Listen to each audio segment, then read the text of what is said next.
있죠? 이게 아브라함하고 하나님하고 약속을 체결하실 때 횃불이 그 사이로 지나갔기 때문에 그래서 횃불 언약이다라고 이름을 붙였고 원로목사님이거든. 박유식 원로목사님이 이렇게 이름을 붙이신 거고 그리고 아브라함에게 약속하신 것은 크게 두 가지. 물론 여러 가지가 있지만 아브라함 너도 장수해야 한다 뭐 여러 가지가 있지만 크게 두 가지는 가나안 땅을 약속하셨고 그쵸? 그 다음에 너에게 자손을 주겠다. 아브라함 84세 때 너 자손뿐만 아니라 자손은 하늘의 별과 같이 땅이 모래와 같이 그러니까 하늘의 별과 같은 영적인 자손을 말할 거고요. 또 아브라함의 그 이삭 말고도 이스마엘 육적인 자식이 있잖아요. 그들 통해서도 또 땅의 모래와 같이 많아질 것이고 어쨌든 그렇게 자손의 약속을 하셨어요. 그리고 이거는 하나님께서 이 땅에 물론 우리가 가나안 땅은 천국을 상징하지만 하나님의 뜻은 이 땅에 하나님의 나라가 이루어지는 거기 때문에 나라가 있고 그 다음에 백성이 있고 그 다음에 하나님이 통치하고 다스린 주권이 있는 그러한 나라를 아브라함 한 사람을 통해서 지금 이 땅에 이루시고자 하나님께서 아브라함을 찾으시고 부르신 거죠. 그러니까 아담 이후에 20대 자손 만에 지금 아브라함을 찾으시고 이제 사실은 노아를 찾으셨는데 노아는 노아의 자식 함 때문에 깨져버려가지고 하나님이 이제는 한 사람을 통해서는 안 되겠구나 그래서 아브라함, 이삭, 야곱을 통해서 사실은 하나님께서 이 횃불 언약을 더 견고하게 하신 거예요. 그래서 하나님 나라를 이루어 가시는데 뜻을 이루신 거고 그래서 지금 횃불 언약의 성취 과정을 저희들이 살펴보는 가운데 지난 시간에는 그래서 횃불 언약의 성취 가운데 이 야곱이 산자의 신앙, 진짜 하나님 말씀을 100% 믿는 살아계신 하나님을 100% 믿는 그 신앙을 가진 자만이 하나님의 언약을 성취시켜드리는 구속사 일꾼으로 쓰임받을 수 있구나. 살아있는 산자의 신앙을 가진 자구나. 이제 그 야곱을 통해서 저희들이 잠깐 살펴봤던 거고요. 그 다음에 이제 오늘은 이제 본격적으로 다음 주에 광야 노정을 하기 전에 지금 이스라엘 백성들이 야곱 130세 지금 야곱 가족들이 애굽에 들어갔잖아요. 근데 야곱이 애굽에 들어갈 때 하나님이 약속하신 가나안 땅인데 그 가나안 땅을 떠나 애굽에 들어가려니 얼마나 마음이 내가 지금 뜻을 벗어난 건 아닌가 이제 기근이 임해가지고 요셉은 지금 애굽에 있잖아요.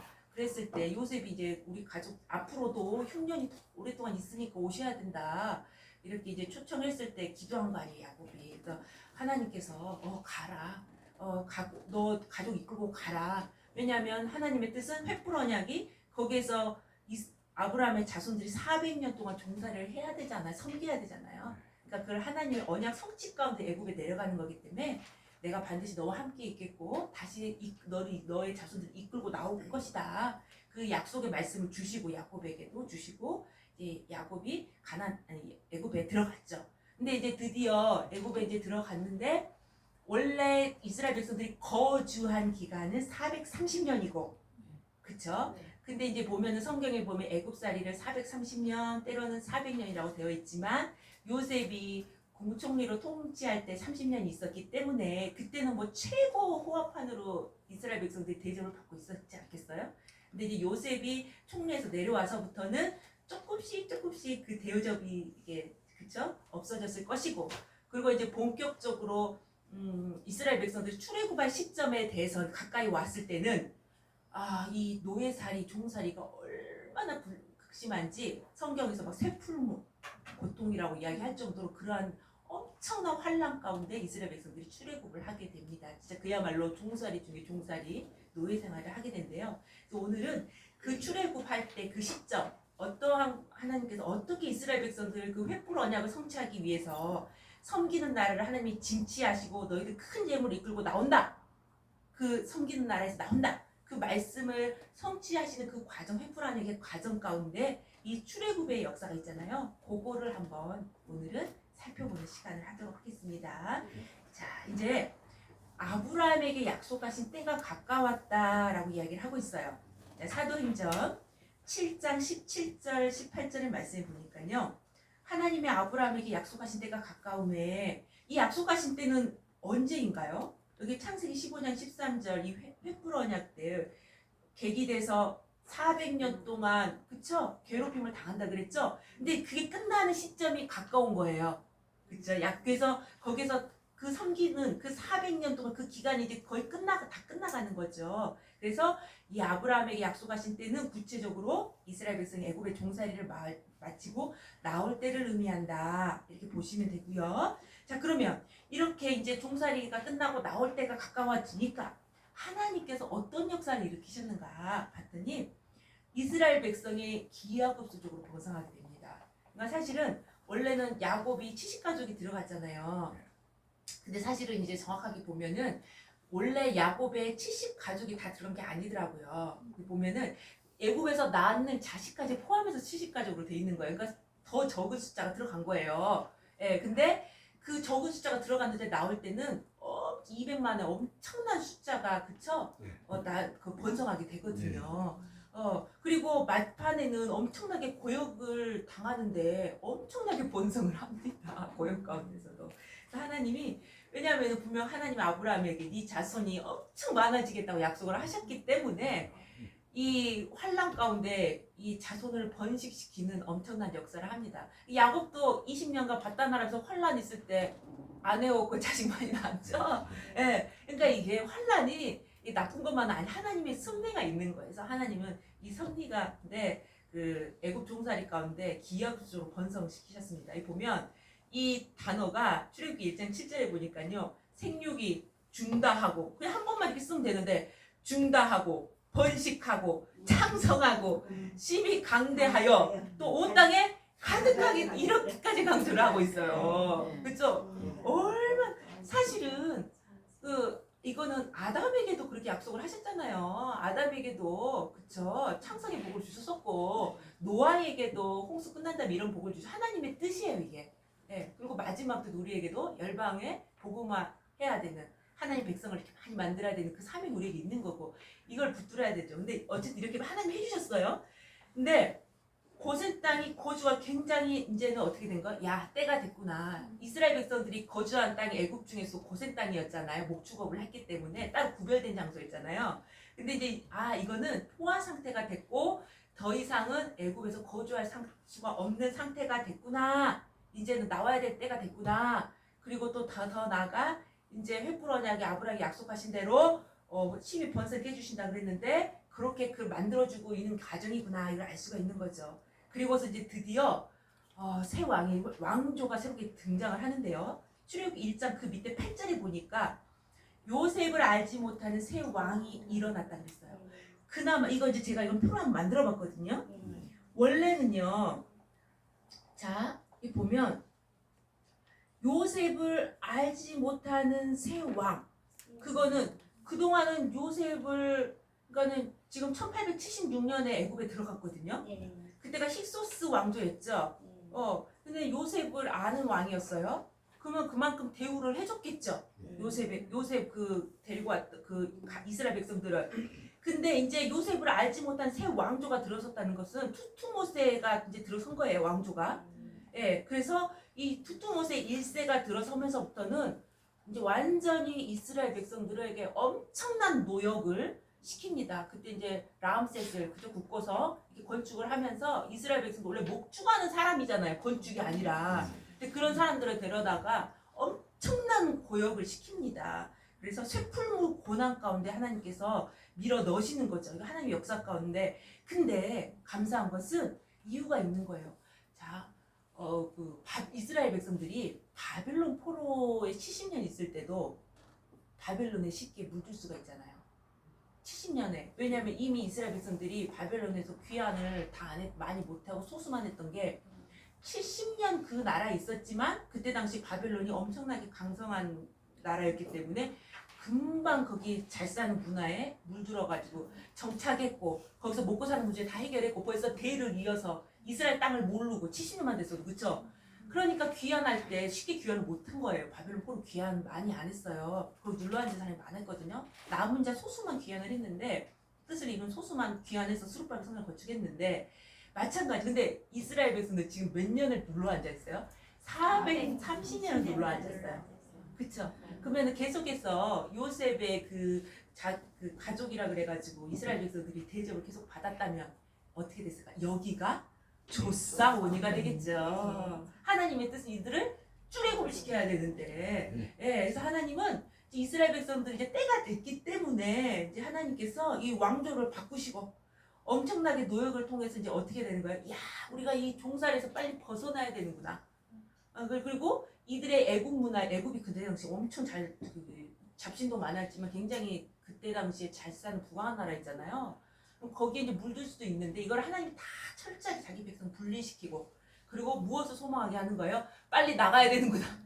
여기를 떠나야 되는구나. 자유를 찾아서 여기가 조서원이가 아니고 그게 하나님의 역사라는 거예요. 왜? 언약을 이루기 위해서 하나님의 목적은 이스라엘 백성들 지금 이스라엘 백성들하고 하나님의 생각은 다른 거예요. 하나님의 경륜은 그렇죠. 그래서 이런 역사를 일으키는 거예요. 우선 좀 표를 더 보시면요. 이제 그래서 요셉을 알지 못하는 새 왕이 들어서면서부터 이스라엘 백성들 그 노역이 엄청나게 극심해졌고 그 다음에 이제 그때 민족 말살 정책을까지 피게 되잖아요. 이 투투모세가. 그랬을 때 이제 이 하첵수트가 공주잖아요. 이 공주가 강에서 이 모세를 건져내잖아요. 그쵸? 그건 이제 스토리 다 아시니까. 그때 이 하첵수트 남편이 투투모세 2세예요. 예. 그리고 나중에 이제 그 쭉 이렇게 볼게요. 나중에 이제 투투모세 3세가 들어서 이제 모세가 이제 나이 40살에 자기가 이제 이스라엘 백성들을 구원하는 구원자라고 생각을 하고 일을 벌리다가 이제 결국은 자기 민족에게 고발당해가지고 죽길 위기에 처하니까 이제 미디안 광야로 도망가가지고 40년 연단 받잖아요. 네, 그때 그 모세를 죽이려 했던 왕들이 바로 여기 투투모세 3세예요. 네, 그렇게 하고 그리고 이제 하나님께서 모세가 그러니까 이게요 세계사는요 구속사가 중심이고 구속사는 속바퀴예요. 바퀴가 있다 그러면 세계사는 겉바퀴예요. 그러니까 우리가 차 바퀴를 보면 예를 들어서 겉바퀴가 있고 이게 겉바퀴가 있고 이게 속바퀴가 있어요. 이게 속바퀴가 있어요. 바퀴. 그러면 세계사 세계 돌아가는 것은요 이건 세계사 겉바퀴예요. 그 가운데 무엇이 있는 거예요? 속바퀴가 있는데 이 겉바퀴는 무엇에 맞물려서 돌아가는 거예요? 이 구속사 속바퀴에 맞물려서 돌아가는 거예요. 그러니까 이거를 움직이는 겉바퀴를 움직이는 중심이 뭐예요? 구속사예요. 구속사 속바퀴 이게 구속사예요. 그러니까 지금 하나님은 이 겉으로 봤을 때는 왜 이렇게 돌아가나 막 이렇게 우리가 생각할 수 있지만 철저하게 하나님의 언약 구속사를 이루기 위해서 지금 왕조도 바꾸고 착한 왕도 세웠다가 나쁜 왕도 세웠다가 다 하시는 거예요. 근데 이제 모세가 딱 보니까 모세가 훈련이 됐어요. 40년. 그러니까 이제 어떻게 또 왕조를 바꾸는 거예요. 어떻게? 출애굽할 때 이런 아멘호테 미세로 또 이제 바꾸는 그런 역사가 일어나는 거예요. 이제 그냥 이렇게 제가 이렇게 만들어 놓은 거고 이해하시게 밑에 보겠습니다. 하나님은 이렇게 새 왕조를 등장을 시켜서 이스라엘 백성들이 고역 가운데 밀어 넣으시고, 그쵸? 새 풀무 고난을 통해서 분리시키고, 그 다음에 또 하나님은 이제 그 출애굽의 때가 가까우니까 누구를 등장시킵니까? 모세를 등장시키죠. 근데 이 모세의 부모는 철저하게 경건한 레위 지파예요. 그러니까 어느 정도인지 참 남는 자가 7천이 있다 그러는데 우리가 애국은요 하나님의 원래 7일주기거든요. 7일주기예요. 근데 나중에 사실 노아도요. 모든 게 노아, 방주나 이런 시스템을 보면 하나님께서 심판하시기 모든 게 7일주기예요. 예. 그러니까 하나님은 왜냐면 창조도 7일주기잖아요. 그러니까 이미 창조 때부터 안식일이 있었고 하나님의 구속 경륜은 7일주기예요. 근데 노아, 방주도 뭐 그렇고 근데 이 지금 여기는 저기 애국은 11주기 달력이 11주기 달력. 그러다 보니까 하나님을 섬기기 어려운 나라예요. 그럼에도 불구하고 어쨌든 이스라엘 백성들은 철저하게 그 430년 애국 땅에 있었는데도 이렇게 하나님의 신앙을 이어져 내려온 경건한 신앙이 전수가 되고 전수가 돼 거기에 물들이지 않는 그 집안이 있었던 거예요. 그 중에 이 지금 여기 모세가 등장하는 거죠. 이 모세의 부모를 통해서. 그런데 이때 이제 민족 말살 정책을 폈기 때문에 어쩔 수 없이 이제 모세의 부모가 이제 나일강에다가 이게 이제 갈산자를 해가지고 모세를 어쩔 수 없이 이제 내보내게 되죠. 근데 여기 보면요. 출애굽기 2장 2절에 보면 사실은 이제 다 두 살 밑에 아들 다 죽이라고 그랬잖아요. 이 스토리맨들 다 아시니까. 근데 딱 봤더니 너무 준수한 거예요. 근데 이게 우리가 인간의 생각으로 그냥 잘생겼다 이게 아니고요. 그 밑에 쭉 보시면 사도행전 7장 20절에 보면 하나님 보시기에 아름다운 아이였던 거예요. 그러니까 이제 이 부모는 믿음 있는 부모였고 믿음으로 모든 것을 이렇게 행동하고 결혼하고 애 낳고 이렇게 했기 때문에 하나님이 이렇게 응답을 주셨겠죠. 아, 이 아이가 보통 아이가 아니구나. 살려야 되는구나. 하나님 보시기에 아름다운 아이구나. 이렇게 응답해 주신 거죠. 그렇기 때문에 어떻게 되니까 석 달을 숨긴 거예요. 생명을 내놓고. 아, 사실 그거 걸리면 어떻게 됩니까? 온 가족 다 죽어요. 히브리서 11장 23절에 보니까요. 뭐라고 됐냐면요. 임금의 명령을 무서워 아니하였으면. 그러니까 믿음이 얼마나 큰지. 우리가 사실 신앙생활 하면서도 하나님 뜻을 붙잡으면서도 사람이 들어온 경우가 너무 많아요. 세상 법이 들어온 경우가 많고, 야, 이렇게 하면 어떡하나. 근데 그 믿음이 완전히 견고해가지고 하나님이 뜻이 있으면 어떻게 할 수 없는 거, 하나님이 지켜주실 거라는 걸 믿는 거죠. 뜻이 있기 때문에, 하나님 보시기에 아름다운 아이였기 때문에 그 믿음으로 이 아이를 감췄고, 석 달이 됐기 때문에 이후에 이제 더 목소리가 커지고 더 이상 안 되니까 저는 다 이거 기도하면서, 여기는 안 나와 있지만 하나님 주신 응답으로 그렇게 했다고 생각을 해요. 그쵸? 그렇게 했기 때문에 그게 또 하필 또 왕의 공주가 하체스트가 그걸 보고, 그걸 봤을 때 어떻게 보는 거예요? 그거를 죽이거나 어떻게 할 수 있는데 은혜의 눈을 주셔가지고 너무 예쁘게 보여가지고 갖다 키운 거 아니겠어요? 자기 아들로. 그쵸? 예. 하나님의 뜻이 있으면 하나님께서 그 생명까지 살려주시는 거죠. 그러니까 때론 우리가 뜻을 이룰 때 여러 가지 두려움이 있고 대감일까 이런 마음이 있지만 하나님이 뜻이라면 반드시 하나님께서 지켜주시고 뜻을 이루어주실 줄 믿습니다. 네. 자, 이게 모세 이름 뜻이 그래서 건져냄이란 뜻인데, 실제로 모세가 나중에 무슨 역사를 일으킵니까? 홍해에서 이스라엘 백성을 건져내는 그러한 역사를 감당을 하죠. 예, 그래서 이제는 이스라엘 모세를 왕의 딸의 그 밑으로 들어감으로 인해서 왕자로 양육이 받는 거예요. 그러니 하나님께서 쓰시기 위해서 얼마나 그 애굽의 최고의 학문을 모세에게 다 가르친 거죠. 예, 그래서 실제로 우리가 뭐 믿음만 있으면 된다고 말씀들, 내가 사실 저희는 이제 우리 아이들한테 가르칠 때 믿음이 있는 아이들은 하나님이 나를 사용하실 수 있도록 기도하면서 믿음으로 최선을 다해서 공부도 해야 되고, 나에게 주신 은사와 달란트 최대로 내가 가꿔야 돼요. 하나님 주신 은사 달란트를 내가 사장시키면 안 되지. 그래야 하나님만이 또 쓰실 수가 있거든요. 그러니까 지금 여기에서 하나님이 모세를 왕자로 만들어가지고 지금 이렇게 영도자로서 출애굽시킬 수 있는 지도자로서 준비를 시키셨고, 그리고 이런 것들을 어떻게 시키셨습니까? 또 유모를 구하는 과정 다 아시죠? 예, 그러한 과정으로 인해서 요게벳을 통해서 또 신앙교육을 받고, 야, 너는 히브리인이다, 그죠? 너는 구원자다. 앞으로 이스라엘 백성들 너 출애굽시켜야 된다. 분명히 그렇게는 기록이 안 돼 있지만 우리 조상에게 430년을 마치면 400년 그 종살이 마치면 출애굽시켜 준다 그랬다. 다 그걸 아마 주입시켜줬을 거예요. 네가 이스라엘 백성을 구원해야 되는데 이걸 계속해서 주입시켰을 거예요. 그랬기 때문에 이 믿음을 가지고 모세가 성장을 했고, 근데 이제 40세쯤 됐을 때, 그래서 이 모세는 무슨 고백을 하냐면요. 야, 저는 히브리서 11장 24절 26절을 보면 너무 멋있지 않아요? 그 애굽의 최고의 학문과 최고를 다 누리면서도 믿음으로 모세는 장성하여 믿음으로 자란 거예요. 바로의 공주의 아들이라 칭함을 거절하고 도리어 하나님의 백성과 함께 고난받기를 잠시 죄악의 낙을 누리는 것보다 더 좋아하고 그리스도를 위하여 받는 능욕을 애굽의 모든 보화보다 더 큰 재물로 여겼으니 이는 상 주심을 바라봄이니라. 아멘. 우리의 신앙이 바로 이런 신앙이 돼야 될 줄 믿습니다. 진짜 믿음 있는 모세죠. 그래서 이제 모세가 한 번은 출애굽기 2장 11 여기 진짜 잘못됐습니다. 11절부터 14절까지가 아니고, 그냥 어쨌든 그렇게 전체를 보시면 되고요.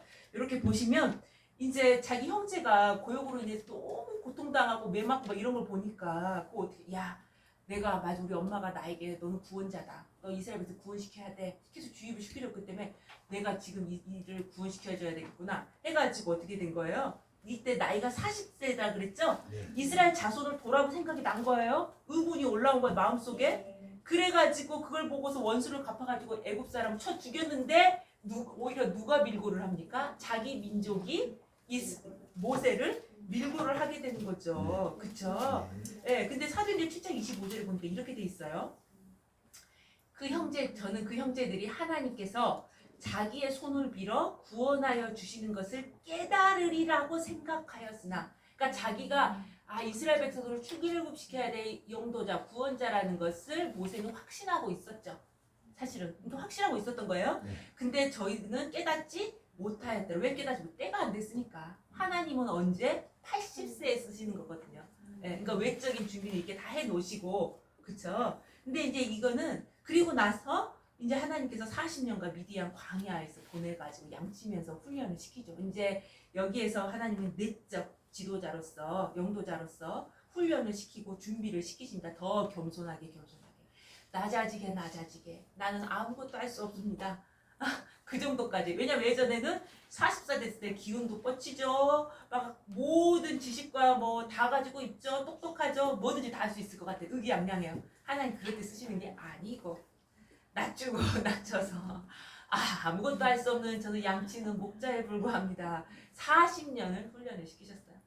그리고 육신의 모든 기운이 빠졌을 때 그때 80세에 하나님께서 불러서 쓰십니다. 그래야만이 하나님의 능력을 나타낼 수 있기 때문이죠. 내가 너무나 의기양양해 있을 때는 하나님이 강하신 역사를 나타낼 수가 없어요. 그래서 때로는 우리를 약하게 만드신 것도 약할 때 강함 되시는구나. 내가 약할 때 나의 약함을 통해서 하나님의 능력을 나타내시는 역사구나. 사도 바울처럼 그렇죠. 그 역사를 일으키시는 거죠. 그래서 이제 미디안 광야에서 훈련을 시키시죠. 근데 이 모세는요, 성경에 보면은 예수 그리스도의 예표 인물이에요. 그렇죠? 왜냐하면 예수 그리스도, 그러니까 지금 하나님의 모세를 이스라엘을 구원할 영도자로 세우셔서 이스라엘을 구원시키잖아요. 이 모세를 통해서. 근데 하나님은 장차 누구를 통해서 예수 그리스도를 통해서 우리를 죄악 가운데 종살이하고 있는 우리를 다 출애굽시키는 게 그게 하나님의 뜻이잖아요. 그래서 신명기 18장 15절에 보면 너희 중 내 형제 중에서 나와 같은 선지자 하나를 너희 위하여 일으키시리니 너희는 그를 들을지라. 그러니까 이 모세는 철저하게 예수 그리스도를 예표하는 인물입니다. 출애굽시킬 우리를. 자, 그래서 출애굽의 대역사를 위해서 이제 부르심 받은 모세를 보면요, 출애굽기 3장 보시면 이제 하나님께서 이 호렙산에서 모세에게 나타나세요. 근데 이 떨기나무는 이스라엘을 상징하거든요. 아무것도 볼품이 없는 이쪽도 삐쭉삐쭉한 그런 떨기나무 불꽃인데 신기한 건 무엇을 본 겁니까? 떨기나무 불꽃에 사자가 나타났는데 그게 불이 붙었으면 그게 그게 타가지고 죄가 돼야 되는데 불은 붙었는데 안 없어지는 거예요. 네, 신기하잖아요. 그러니까 그 신기한 장면을 지금 본 거예요. 그리고 지금 거기에 누가 있습니까? 여호와의 사자가 있는 거예요. 자, 이거는 무슨 뜻이냐? 이걸 모세에게 목격하게 하신 거죠. 지금 이스라엘이 애굽의 학장 가운데 불같은 고난을 당하고 있지만 없어진다? 사라진다? 아니요. 절대 망하지 않을 것이다. 그게 보여주시는 거고, 또 그 불꽃 가운데 지금 여호와 사자가 지금 임재하고 계셨잖아요. 그거는 어떻게 된다? 지금 다 그 모든 고난 환란, 불붙은 그 환란을 다 아시고 그 들으시고, 그리고 하나님이 임재하시면 이제 끝난 거죠. 이제 해결해 주시겠다. 사실은 저도 또 이제 성도들 신방을 다니면 힘들고 어려운 가정들을 신방을 다닐 때 사실 어떤 가정은 저희가 마음이 편하고 소망이 있고 걱정이 안 되냐면요, 아무리 지금 뭐 사업이 망하고 아프고 이래도 그 성도가 믿음을 갖고서 하나님의 임재를 체험하고 있으면 사실 걱정이 안 돼요. 회복되는 것은 시간 문제구나. 근데 이제 사실 걱정이 되는 것은 이 사람이 믿음이 떨어져서 어두워 있거나 어둠에 확 사로잡혀 있구나. 그죠? 그런 불신 가운데 있을 때 사실 그런 분들이 걱정이 되지, 은혜 가운데 은혜 받고 있는 사람들은 사실 걱정이 안 돼요. 왜? 이제 하나님 시간 문제예요. 금방 곧 회복시켜 주겠구나. 그 은혜가 있거든요. 그 마찬가지로 지금 여호와 사자가 있다는 것은 이스라엘에서 이제 출애굽 시켜준다. 이거를 지금 보여주고 계신 거거든요. 그래서 이제 드디어 출애굽의 역사가 일어납니다. 자, 그래서 이스라엘 백성들이 주전 1446년 1월 15일에 출애굽해요. 근데 출애굽할 때 이스라엘 백성들 그 10대 재앙이 있고 그다음 마지막 그 장자 재앙 6월절 절기를 지키잖아요. 이제 그거 날짜 계산하고 이런 거는 8권에 나와요. 6월절, 무교절. 그래서 사실은 이제 원래 2권 다음에 3권인데 그 흐름으로 봤을 때는 이번에 이제 8권이 구속사 세미나를 하잖아요. 그래서 미리 8권이랑 같이 물론 다음에 또 3권을 이어하시겠지만 8권 같이 보셔도 되게 좋아요. 같이 연결된 스토리라서. 그래서 이제 그거는 그 무교절 6월절이 되게 은혜스러운데 그거는 8권에 나온 내용입니다. 그래서 어쨌든 이렇게 해서 15일에 출애굽을 합니다. 드디어. 근데 이때 이스라엘 백성들 장정만 60만 3,550명. 이거를 굉장히 박윤식 목사님께서는 강조를 하셨어요. 그러니까 이제 장정만 60만 3,550명이 있기 때문에 여자들 그리고 장정되기 전에 어린 남자아이들 막 이렇게 다 포함하면 약 200만이 넘는 거예요. 그쵸? 네. 60만 3,550명. 근데 이제 다음 주에 하겠지만 이 중에서 이때 숫자를 셌던 이 60만 3,550명 중에 가나안 땅에는요 2명 들어가요.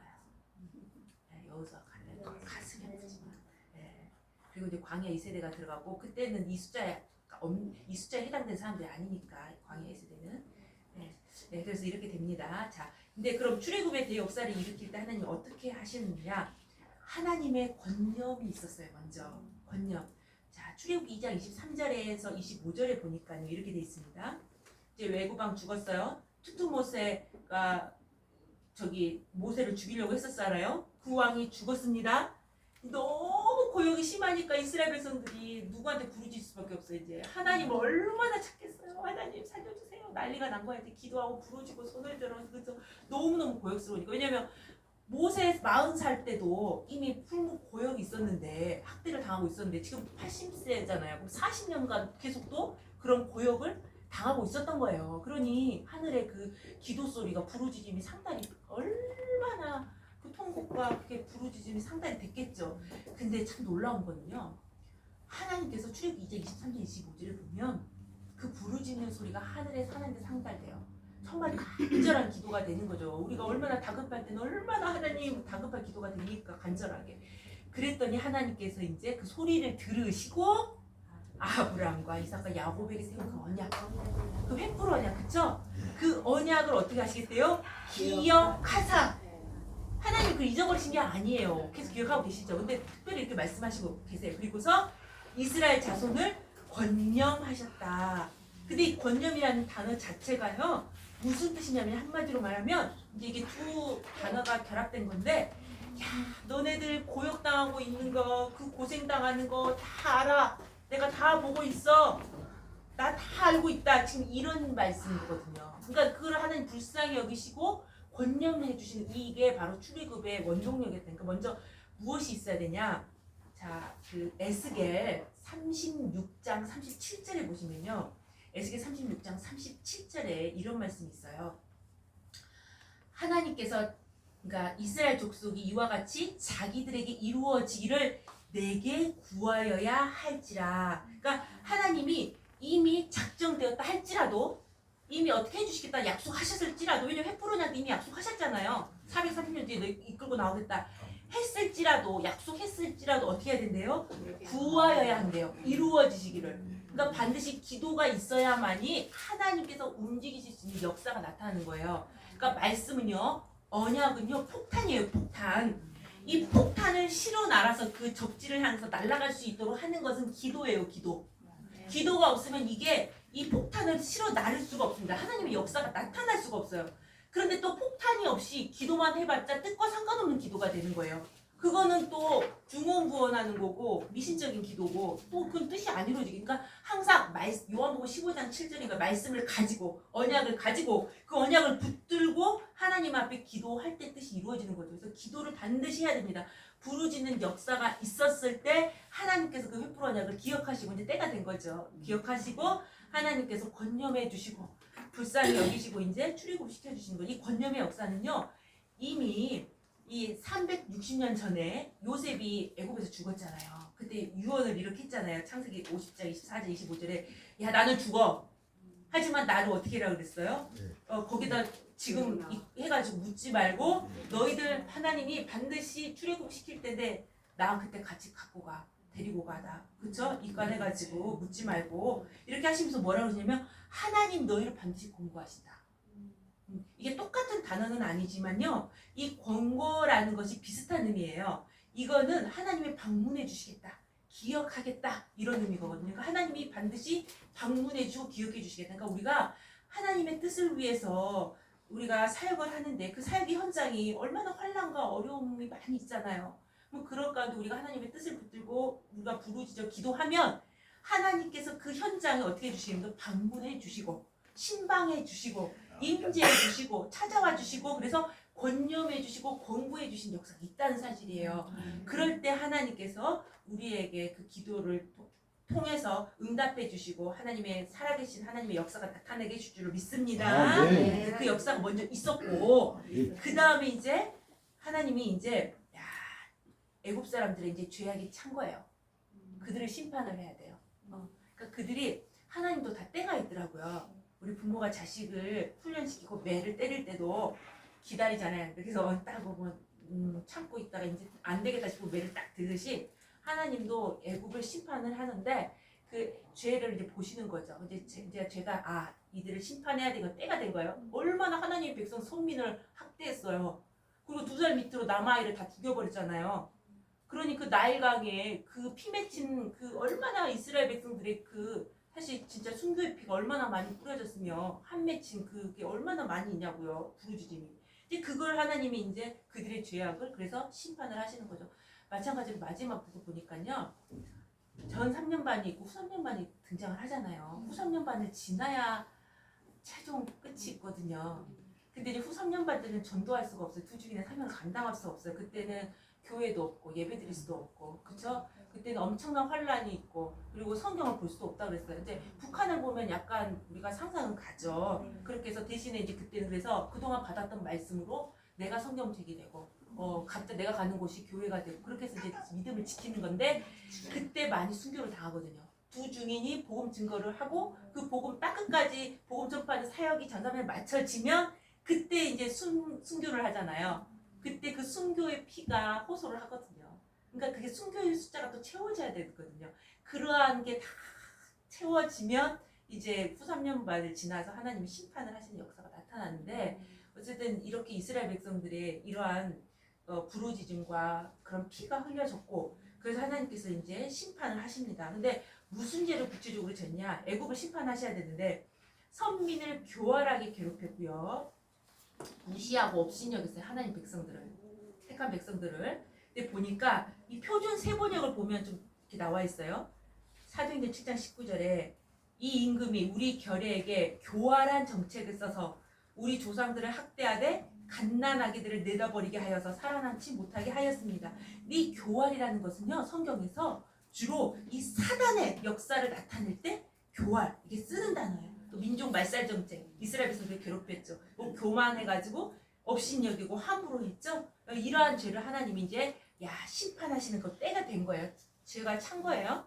그리고선 하나님께서 우선 1차적으로 무슨 심판이냐 크게 애굽에 크게 두 스텝으로 심판을 하셨어요. 먼저는 10가지 10대 재앙으로 심판을 하시고 그 다음에 이제 마지막에는 홍해에서 완전히 그쵸 또 이렇게 해버리셨는데 이제 이래가지고 애굽 땅에 먼저 10가지 재앙을 내립니다. 근데 이 10가지 재앙이요 8권에서 나오고 아마 이번에 토요일날 강의를 하실 텐데 아마 종종 저기 누가 하신 배재훈 전사님 하실 텐데 성교사님 하실 텐데 이게 날짜 계산이 다 나와요. 성경에서 날짜 계산 할 수 있게 나오는데 20일 동안에 10가지 재앙을 다 쏟아붓는 거예요. 그러니 애굽이 정신이 있었을까요? 없었을까요? 정신이 없죠. 하나 때리고 숨지라고 또 때리고 또 때리고 그게 20일 동안 10가지 재앙을 다 쏟아 부어버리시는 거예요. 엄청나게 20일 동안에. 그렇게 해서 이제 보시고 이렇게 징치하신다, 심판하신 역사가 있는 거죠. 근데 사실은 이게 10가지 재앙이 피게이파악도 우맥장 이제 우리는 이렇게 저는 외우거든요. 네, 피게이파악도 우맥장 이 자세한 내용은 사실 이제 8권에 나와요. 이거는 재앙 하나하나가 얼마나 마지막 종말적 계시가 있는 너무나도 중요한 재앙인데 왜냐하면 마지막 때도 우리를 이 바벨론과 같은 세상에서 출애굽시킬 때 하나님 이 땅을 심판하실 때 이런 재앙으로 심판을 하시는 거거든요. 그 역사를 이게 종말까지 다 계시되는 이제 재앙인데, 그거는 이제 8권에 나옵니다. 근데 여기서 보면은 술객들이 따라하지 못해요. 세 번째 재앙에서는 아예. 근데 이 10가지 재앙을 계속적으로 20일 동안 막 쏟아 부으신 애굽에 내리신 이유가 뭐냐면 하나님께서 이제 이스라엘 백성들에게 하나님의 능력을 보여주시기 위해서 보세요. 이제 모세가 원래 40년 전에 모세가 구원자라고 자기가 깨닫고 자기가 응답 받고 자기도 부모로부터 신앙도 줘서 받았는데 자기도 아마 응답 받았으니까 그런 확신이 있었을 거 아니에요. 40살에 자기가 구원하리라 하고 했는데 이스라엘 백성들이 네가 뭐 우리 구원자야. 너 그동안 애고의 왕자로 잘 먹고 잘 살았으면서 네가 우리 고통하라 이랬을 거 아니에요. 인정을 안 했죠. 근데 그리고 하나님에 대해서 어느 정도 어떻게 제 생각에는 하나님께 부르짖었지만 정말 이때 모세의 이걸 역사가 없었다면 모세의 용도자로서 하나님이 모세와 함께하고 있다는 것을 이스라엘 백성이 믿고 따라올 수 있었을까, 출애굽할 수 있었을까, 그렇죠? 그러니까 하나님께서 이제 이스라엘 애국은 심판을 하면서 모세는 왜냐면 모세하고 아론을 통해서 하나님께서 심판을 내리셨잖아요. 마지막 장자재는 하나님이 직접 오셔서 심판을 하셨고, 근데 이 재앙이 대부분 다 모세하고 아론을 통해서 그 손을 통해서 재앙을 내리게 했거든요. 그러면서 이제 이스라엘 백성들에게는 무엇을 믿게 하냐? 하나님이 모세를 구원자로 세웠구나. 출애굽의 용도자 하나님이 함께하는 자구나. 이 자가 바로 우리 구원자구나. 그걸 이제 목도하게 한 거죠. 이 모세를 통해서 이 역사를 출애굽 식대 재앙을 내리게 하면서 그러면서 하나님의 능력을 보여주고 모세를 믿게 하고 그리고 하나님 영광 받기 위해서 이렇게 하신 거죠. 그리고 그래서 바로가 이제 이것도 8권의 내용인데요. 바로가요 마음을 강팍하게 했기 때문에 세상에 우리 같으면 첫 번째 재앙 내렸으면 야 빨리 가라 이럴 것 같은데 마음을 10번이나 강팍하게 한 거예요. 근데 그게 원어적 의미로 보면 그래서 원어를 봐야 되는 게요. 한국말 성경으로 보면 그냥 강팍했다 이렇게 돼 있는데 5번은요. 처음에 5번 강팍한 것은요. 본인 스스로 강팍했어요. 원래 성품이 아주 하나님도 못 믿고 강팍한 사람이에요. 믿음도 없을 뿐더러 굉장히 악한 사람이에요. 그런데 뒤에 강팍은요. 하나님이 강팍해 하셨어요. 그래서 회개할 기회가 없구나. 이제 그래서 악한 자도 악한 날에 쓰시잖아요. 그러니까는 그건 하나님이 왜 더 강팍하게 만들어 버린 거예요. 바로의 그 마음을. 그래서 하나님의 능력을 더 보이시기 위해서. 왜? 하나님은 10대장까지 다 쏟아 부어서 하나님의 엄청난 능력의 하나님을 보여줘야 되니까. 그동안 하나님이 손이 짧아서 이스라엘 백성들을 구원 안 하신 게 아니라 그 학정과도 구원 안 하신 게 아니라는 걸 보여줘야 될 거 아니에요. 얼마나 너희들이 믿는 신이 이렇게 능력이 있는지를. 그래서 이제 그거를 그렇게 하기 위해서 강팍하게 하시고 그리고 또 그 강팍했기 때문에 바로 강팍했기 때문에 하나님이 10가지 재앙을 다 내릴 수가 있어요. 안 그래서 하나 재앙 내리고 갔을 거 아니에요. 그래서 하나님 엄청난 능력을 보이셨습니다. 근데 이렇게 심판을 하신 것은 당시 애굽의 그때 당시가 제가 최고로 찼을 때 우상 숭배가 최고조로 이뤘을 때 이때가 딱 시기가 모든 사실 여기 보면요 개구리 다 자기들 신이에요.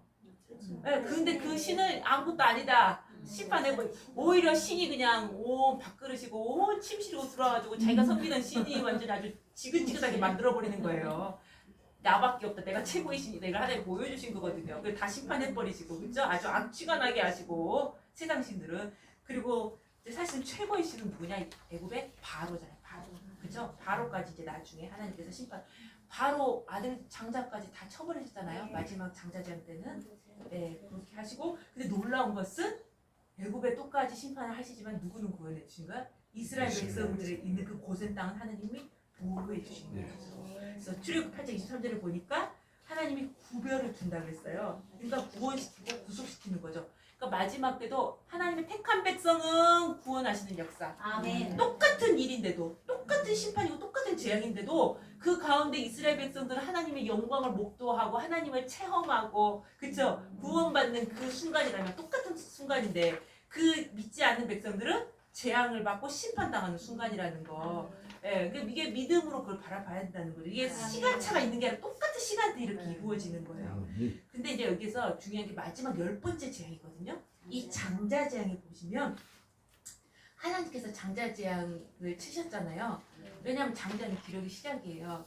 그거는 하나님께서 진짜 사실 바로 집안을 심판하시는 거예요. 바로 집안까지도 다 지금 장자를 치신 거니까. 그쵸? 그래서 이제 하나님께서 왜냐하면 하나님이 한이 맺혔어요. 이스라엘은 하나님 뭐라 그랬어요? 내 장자다 그랬거든요. 근데 하나님의 장자를 지금 어떻게 한 거예요? 괴롭히고 막 죽여버린 거거든요. 그러면 하나님이 이 한을 어떻게 된 거야? 푸셔야 되잖아. 그래가지고 이 장자 재앙을 통해서 죽여버리신 거죠. 하나님의 하나님의 장자인 이스라엘 백성들을 괴롭힌 그 죄를 하나님께서 심판하신 거죠. 더 깊숙이 나아가면 하나님의 장자가 누구였나요? 아담을 타락시켰잖아요. 사단이. 그쵸? 아담을 타락시켰잖아요. 하나님의 장자였는데 그 한까지도 하나님이 다 쏟아 부으신 거죠. 최후 마지막 때 하나님이 또 그런 심판을 하십니다. 그래서 직접 이 장자 재앙은 하나님께서 더 강력하게 역사하셔야 되기 때문에 모세의 손을 통해서 역사하신 게 아니라 마지막 때는 직접 오셔가지고 그 역사를 일으키시죠. 근데 놀라운 것은 이제 모세가 구원자로 지금 하나님 쓰시잖아요. 근데 모세는 철저하게 모세의 모든 삶이 예수 그리스도를 예표하는 건 아니에요. 이게 사실 성경에 나와 있는 인물들이 부분적으로 다 예수 그리스도 메시아를 예표하고 초림제림 다 메시아를 예표하죠. 뭐 다윗도 그저 예수님 예표하는 인물이고 다 있지만 부분적인 거예요. 부분적으로. 근데 이 모세가 어쨌든 예수 그리스도를 예표하는 인물인데 여기 보면요. 이 사건을 가지고서 어떻게 이야기를 하냐면 지금 호세아에서 11장 1절에서 이렇게 이야기하고 있어요. 내가 내 아들을 애굽에서 불러내었거늘. 그러니까 지금 하나님의 아들이 이스라엘 백성이거든. 장자? 이렇게 호세아에서는 표현을 하고 있어요. 그런데 예수님에 관련돼서 그렇게 마태복음 2장 14절 15절에 보면요. 예수님이 애굽으로 도망간 이유가 있어요. 그때 당시 예수님 때도 어떻게 했습니까? 예수님 때도 헤롯이 다 죽여버렸잖아. 죽이라 그랬잖아요. 예, 그래가지고 어떻게 됐습니까? 그래서 이 애 낳자마자 그 애굽으로 피신 간 거거든요. 예, 그래가지고 이제 또 죽으니까 다시금 불러내신 거 아니에요, 애굽에서. 그러니까 이게 다 애굽에서 이거를 이렇게 다 이렇게 다시 나오는 게 예수님까지 연결돼서 모세 때 사건이 그리고서 마지막 때에 하나님의 장자인 우리 성도들까지도 구원한 애굽은 이 타락한 이 세상을 가리키잖아요. 이 타락한 세상에서 우리를 구원할 예수 그리스도의 그 메시아적 사건까지도 이게 다 예표되어 있는 이 출애굽의 역사입니다. 자, 그래서 이제 항어를 지어서 드디어 출애굽을 합니다. 식대장을 하고. 근데 여기서 중요하게 보셔야 될 게 이스라엘 백성들이 나올 때 오합지졸로 나온 게 아니에요. 생각을 해보세요. 빨리 나가야 돼요. 그러면 우리 같으면 어떻게 해서 막 난리가 나가지고 막 와 이렇게 나가는데 철저하게 질서를 맞춰서 항우를 맞춰서 그러니까 군대예요, 군대. 사실은 이 책을 집필하신 박인 목사님이요 군인을 너무 좋아해요. 왜냐하면 군인들 제가 봤거든요. 군인들의 삶을 봤더니 군인들은 굉장히 질서가 있고 평소에 그 자세가 어때요? 차려서 맨날 차려라! 말씀 앞에 우리가 항상 어떻게 해야 된다 가르쳐 주냐면 차려라! 알려주셨거든요. 그러니까 그리고 군인들은 무조건 복종이잖아요. 그 세계가 상관한테 무조건 복종.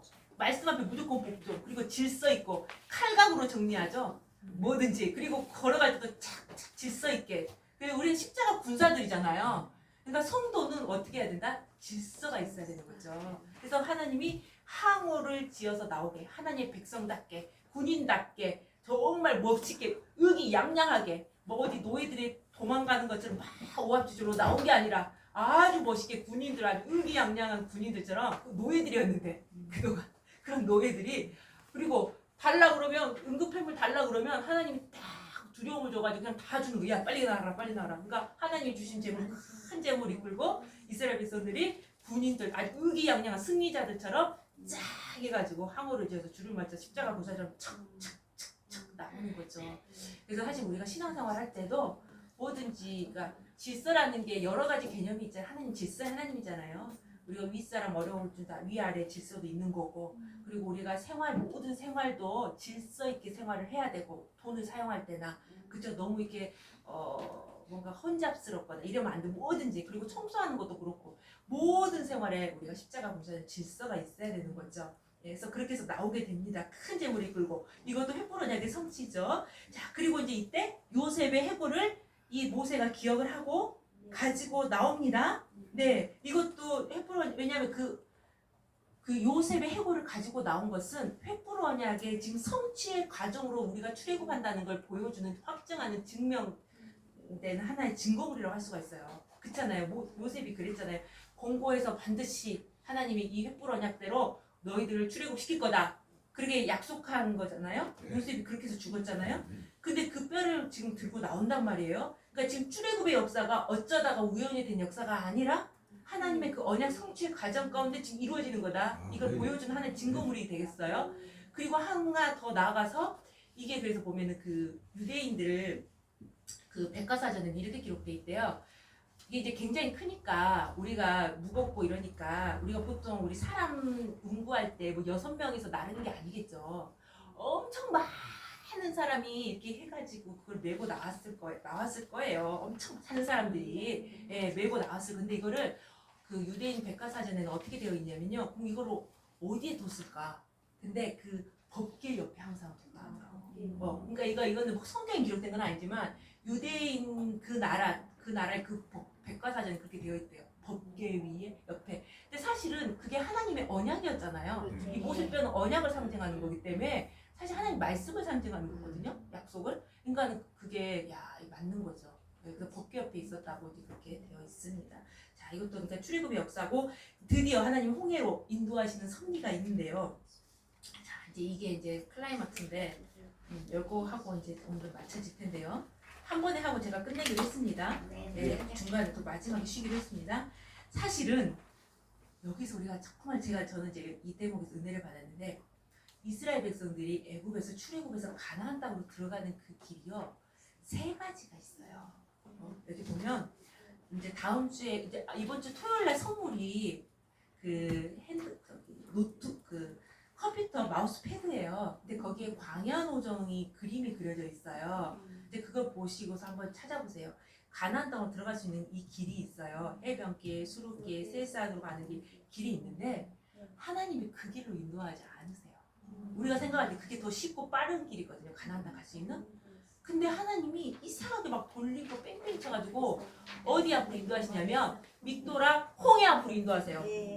그래가지고 다 이제 이스라엘 백성 어떻게 아니 우리를 살리려고 출애굽을 시켜놓고 모세가 우리를 죽이려고 하느냐 이제 난리가 났을 거 아니에요. 왜 좋은 길, 쉬운 길, 가까운 길이 있는데 하나님이 지금 모세 천천히 하나님 명령대로 움직이고 있잖아요.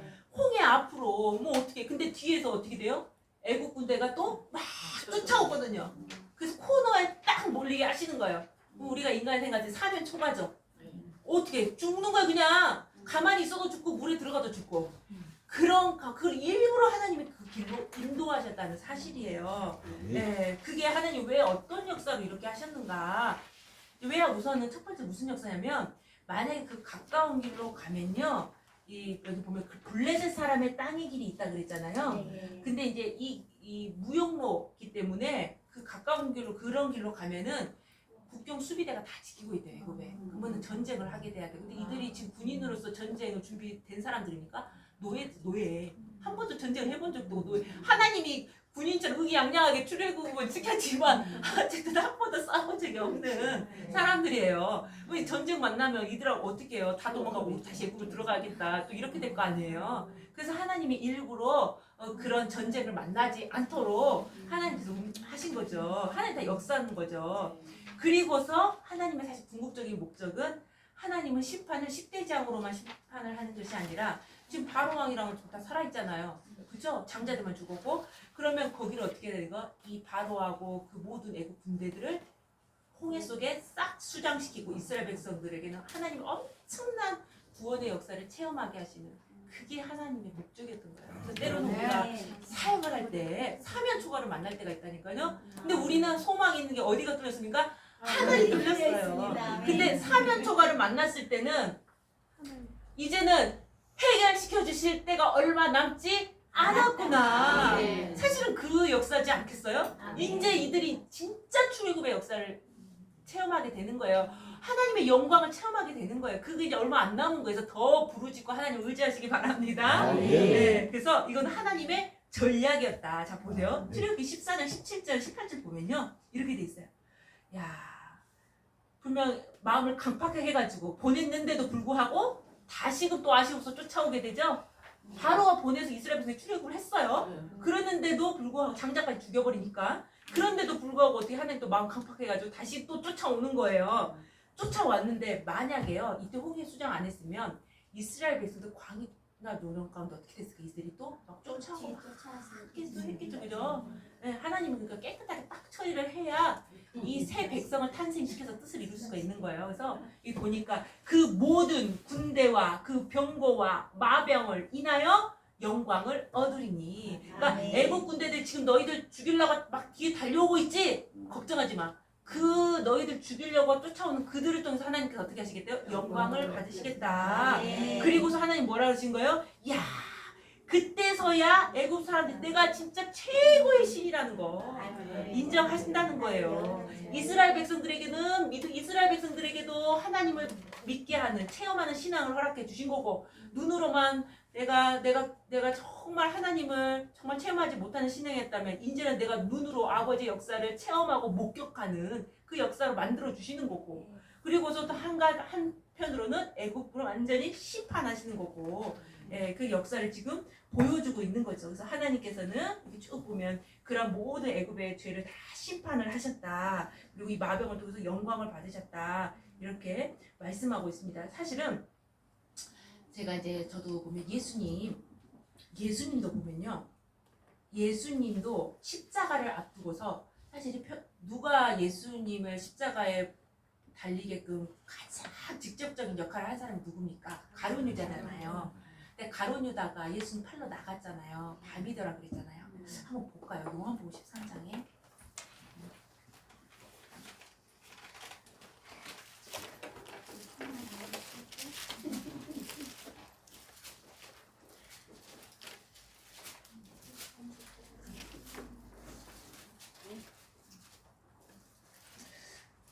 요한복음 13장 30절에 보면요. 그 전에 보면 조각 26절이랑 분명히 그거 안 받으면 되죠. 말씀해 주셨잖아요. 그 조각 안 받으면 돼요. 근데 받은 거 아니겠어요? 네. 그러는 바람에 그 전에도 사단의 역사가 있었지만 들락날락 했겠지. 이때 어떻게 된 거예요? 이제 아예 강하게 악신한테 먹힌 거죠. 끝난 거예요. 가룟유다는 회개할 기회가 없어요. 이제는. 왜? 분명 기회를 몇 번을 준 거예요. 근데 이제 넣어갖고 그러니까 이제 밑에 쭉 보니까 이제 근데 제자들은 몰랐죠? 그래서 이렇게 나가니 밤이더라. 조각을 받고 나가니 밤이더라. 이제 회개 안 됩니다. 기회가 조금 끝난 거예요. 근데 31절 보세요. 제가 말씀드리고 싶은 건 31절을 보면 여기 31절부터 이렇게 말씀하셨죠. 저가 나간 후에 사실 이제 나간 이유가 뭐예요? 예수님 팔아가지고 십자가에 못 박는 일밖에 안 남았어요 지금. 근데 나간 후에 예수께서 가라사 하신 말씀이 지금 인자가 영광을 얻었고 하나님도 인자를 인하여 영광을 얻으셨도다 하시면서 32절에 만일 하나님이 저로 인하여 영광을 얻으셨으면 하나님도 자기로 인하여 저에게 영광을 주시리니 곧 주시리라. 그러면 지금 무엇을 통해서 영광을 얻으시겠다는 거예요? 십자가.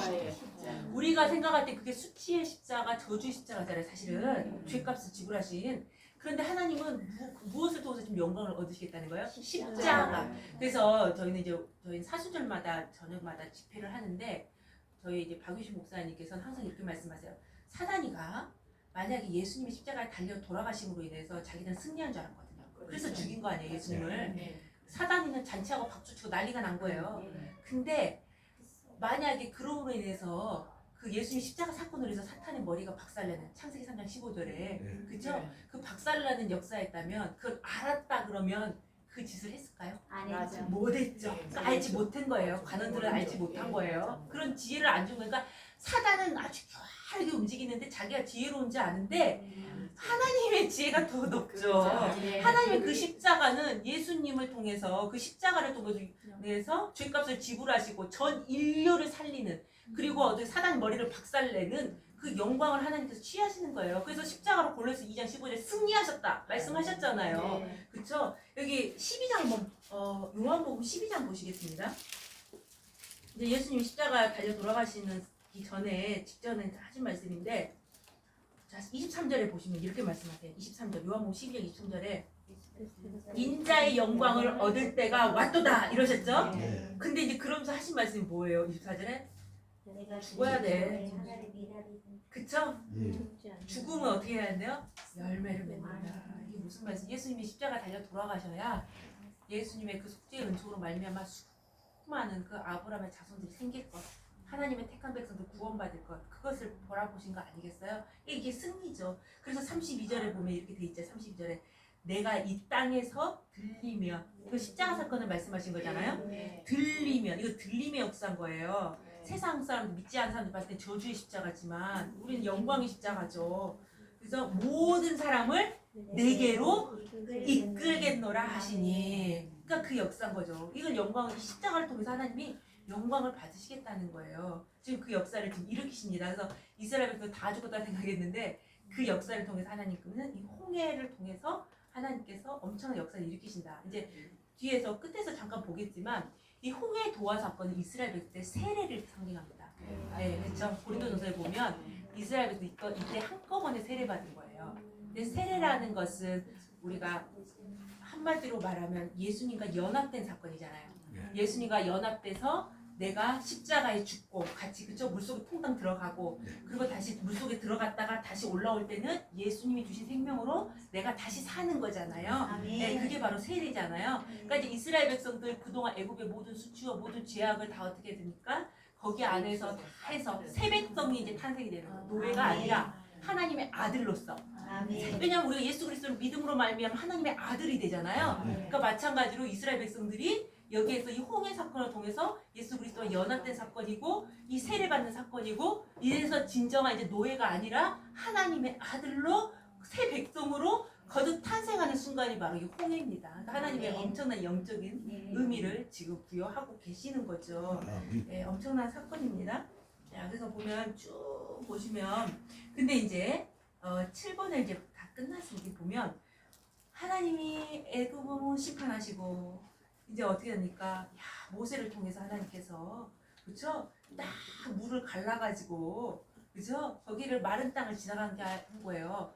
사실은 물을 딱 가르셨을 때 그 방금 물을 갈랐기 때문에 원래 바닥이 어떻게 됩니까? 찔뻑찔뻑 해야 되는데 마른 땅으로 열어주신다는 거예요. 하나님의 역사가. 그러니까 우리 앞에 아무리 사면초가를 만났다 할지라도 야 인간의 생각으로 될까? 안 돼.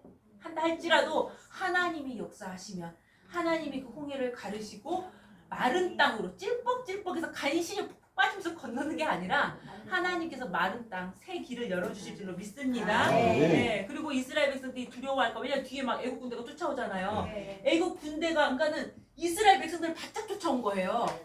그래야지만 그 애국 군대가 홍해 속에 들어올 거 아니에요. 그러니까 하나님은 막 추격자 아주 막 곧 달랑말랑 이렇게 가지고 들어왔는데 하나님이 어떻게 하시는가? 이게 딱 하나님의 사자와 구름 기둥을 딱 뒤에 딱 세워준 거예요. 지켜주신 거예요. 하나님께서 이렇게 딱 지켜주시고 뒤에 애국 군대가 쫓아온 거죠. 그러니까 우리가 아무리 곧 죽을 것 같지만 안 죽는다는 거죠. 왜? 하나님의 언약된 백성 아들들은 하나님이 뜻을 이루하니까 지켜주시고 그래서 뒤에 하나님의 사자와 구름을 주셔가지고 구별을 시키고 구원시키고 열린 마른 땅을 허락해 주신다는 거. 그 콧김으로 야 근데 이때요 이거를 물이 차게 갈라지려면 한 280마일, 384km의 그 바다, 그 바람이 불어야 이 바다가 갈라진대요.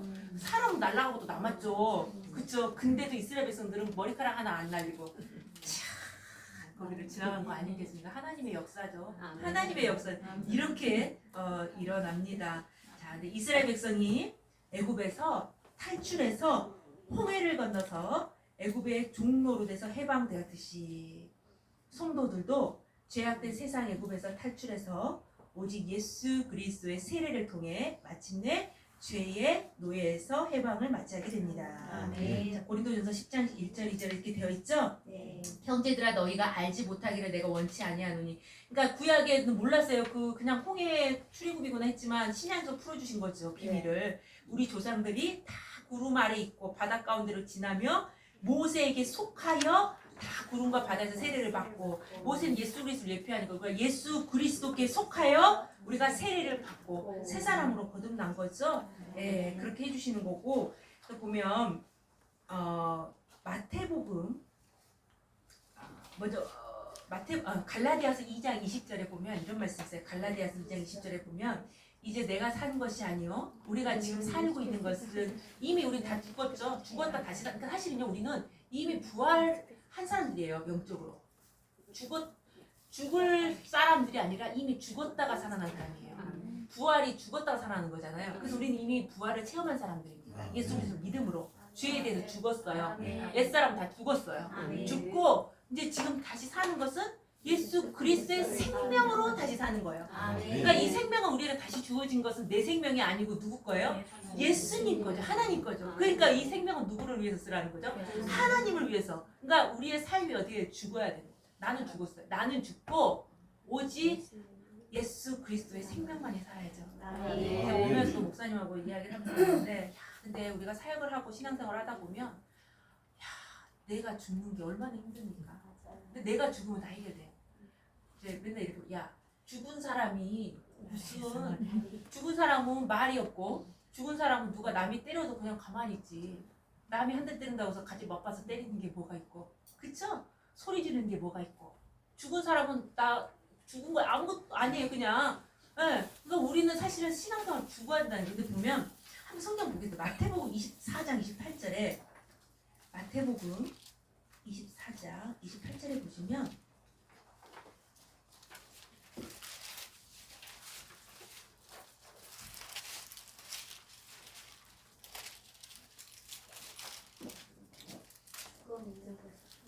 주검이 있는 곳에 독수리들이 모일지니라. 네. 이거 어떻게 생각하십니까?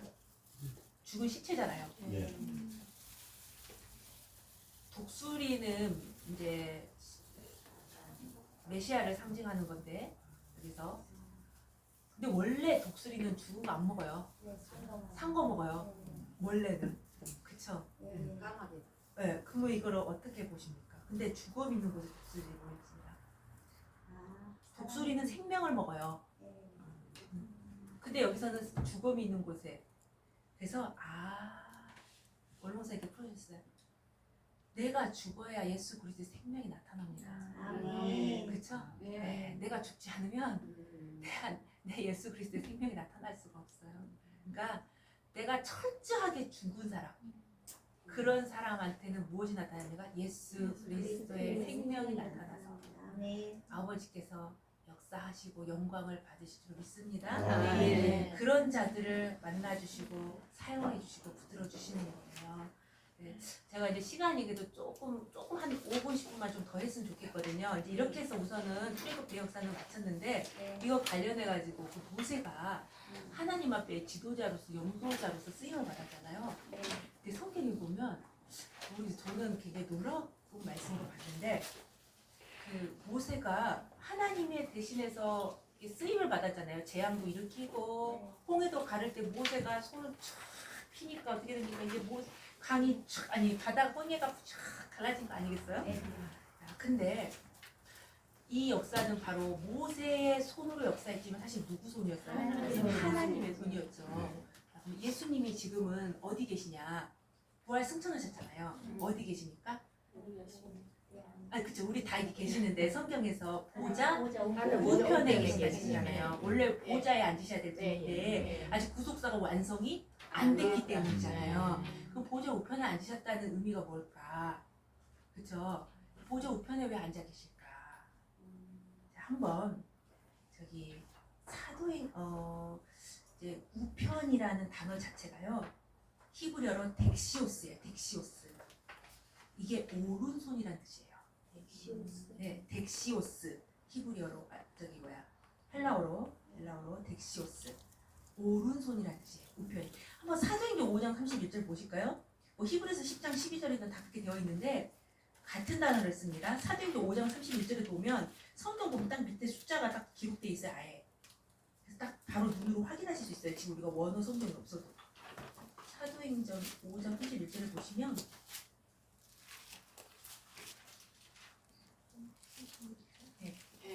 그쵸. 이게 오른손을 높이셨다는 얘는 이 오른손이 뭐라고 돼 있어요? 오른편이라고 돼 있죠. 그러면 왜 예수님이 사실 아까 목사님 말씀하셨던 것처럼 제자들과 함께 복음 두 중인의 사명을 제자들이 감당할 때 땅끝까지 복음 전파할 때 그 사역 가운데 예수님이 함께 하시겠다 그랬잖아요. 항상. 물론 강구해 주시고 우리를 위해서 기도해 주시고 함께 하시죠. 어디 보좌 우편에서. 왜 보좌 우편이라고 그랬을까? 물론 우편이라는 거 아직 보좌에 못 앉아 계시는 건데 이거는 하나님 오른손이라는 것은 능력을 상징하잖아요. 요즘에 뭐 왼손 자리가 많이 있지만 원래 하나님께 오른손으로 붙들어 주신다. 그렇죠? 하나님 엄청난 능력과 권능을 나타내 주신 게 오른손의 역사거든요. 그러니까 이 우편의 역사는 무엇을 나타내 준 거예요? 오른손의 역사. 하나님 오른손의 역사를 나타내 주신 거예요. 제가 왜 이야기를 하냐면 그래서 보면은요. 모세가 하나님이 작정하셨고 하나님께서 너 출애굽 너를 통해서 할 거야. 아무리 그렇게 응답 주시고 말씀하셨다 하고 한다고 모세가 가만히 있었나요? 아 뒤에 애국군들 쫓아오는데 가만히 있었나요? 하나님 알아서 해주시겠지. 이건 방관이죠. 그래서 그러한 위기와 어려움을 당했을 때 어떻게 했습니까? 모세도 하나님께 손을 펴가지고 부르짖고 기도했어요. 하나님을 찾았어요. 이미 그렇게 말씀을 하셨음에도 불구하고 이게 자 출애굽기 9장 29절 한번 보겠습니다. 출애굽기 모세는 그래서 뭐 성경에 다 그렇게 기록되어 있지는 않지만 이것만 보더라도 아 모세가 어떻게 했는지 알겠구나. 그래서 사실은 10대 재앙을 내릴 때도 모세의 손을 통해서 하나님 역사를 하셨지만 그때마다 재앙을 내릴 때마다도 어떻게 했어요? 다 이렇게 손을 하나님께 펴게 한 거예요. 모세가 손을 구부린 게 아니라 손을 폈다는 건 적극적으로 하나님께 강구했다는 거거든요. 손을 펼 때 하나님께 손을 펼 때 하나님도 적극적인 역사로 우리에게 역사해 주시는 거죠. 여기 보니까 출애굽 9장 29절에 내 손을 그죠? 여호와를 향해서 펴리니 그랬죠. 이거는 하나님 앞에 적극적으로 나 은혜를 사모하고 하나님 저에게 능력 주시고 하나님 역사해 주시고 하나님 악망하는 모습이거든요. 간구하는 모습. 그래서 우리가 저기 주여 할 때 이거는 뭡니까? 항복의 의미예요. 항복. 그렇죠. 항복 하나님 아니면 저는 안 됩니다. 기도할 때 그죠? 하나님 완전 철저히 항복합니다 이거거든요. 그러니까 지금 이게 모세는 하나님 말씀 약속하셨지라도 하나님께 손을 쫙 펴고 악망하면서 완전 항복한 거야. 하나님 역사해달라고. 그렇게 했을 때 본 김에 한번 14장 21절도 보시겠습니까? 출애굽기 14장 21절도 21절에 보면 바다 위로 또 모세가 손을 쫙 내어 밀었죠? 큰 거예요. 내어 밀었죠? 그리고 이제 14장 16절도 한번 보실까요? 16절도 내밀었죠? 그쵸? 근데 이사야 63장 12절 보겠습니다. 이사야 63장 12절. 이사야 63장 12절.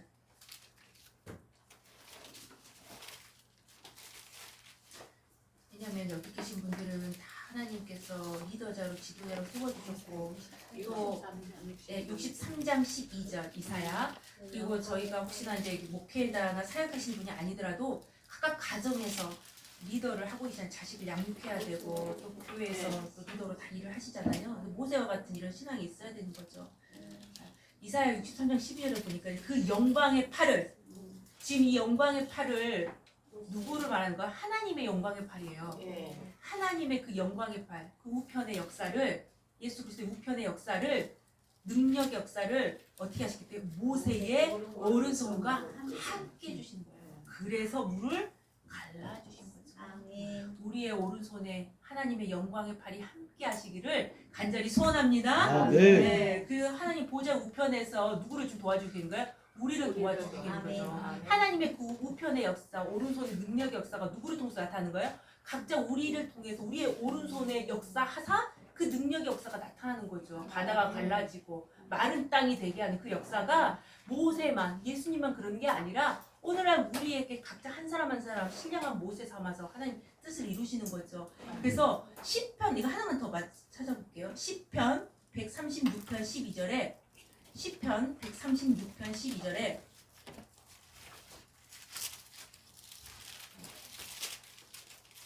그래서 이렇게 말씀하시고 있어요. 여기서는 이제 하나님 사실은 모세 손으로 바다를 갈랐는데 내 손으로 내가 갈랐어 이렇게 말씀하시는 거예요. 강한 손과 팔을 어떻게 우리가 하나님께 팔을 폈더니 하나님도 팔을 웅크린 게 아니라 팔을 펴서 그렇죠 구원해 주신 역사를 일으키셨다는 거예요. 그러니까 하나님께 우리가 철저하게 이 팔이라는 것은 기도하며 악망하며 하나님께 간구하는 거 기도의 손 또 아낌없이 하나님 앞에 물질과 나의 헌신과 모든 것을 하나님 앞에 손을 펴서 그쵸? 내밀어야 되는 거죠. 우리가 하나님 앞에 인색하면 안 되죠. 기도가 인색하고 물질이 인색하고 헌신이 인색하면 아니라 확실한 게 다 철저하게 항복할 때 모든 것을 항복할 때 하나님께서 우리에게도 어떻게 돼 손을 펴서 하나님의 오른손의 역사를 나타내 주실 줄을 믿습니다. 이제 성경을 불러드리고 마치겠습니다. 시편 63편 8절에 시편 63편 8절에 나의 영혼이 주를 가까이 따르니 주의 오른손이 나를 붙드시거니와 시편 73편 23절에 내가 항상 주와 함께하니 주께서 내 오른손을 붙드셨나이다. 아멘. 오늘도 저희가 하나님이 아무리 이 하나님의 언약을 붙들고 말씀을 붙든다고 할 때 작정됐을지라도 어떻게 해야 된다고요? 하나님께 간구하고 기도하고 앙망하고 의지할 때 손을 펼 때 아낌없이 펼 때 하나님의 그 오른손의 능력 우편의 역사를 우리의 오른손에 허락하여 주셔서 앞에 맡고 있는 모든 그 어둠의 세력들 다 물리쳐 주시고 그쵸? 홍해를 갈라주시고 마른 땅을 지나게 해주시는 놀라운 축복된 역사가 있을 줄로 믿습니다. 자, 기도하고 말씀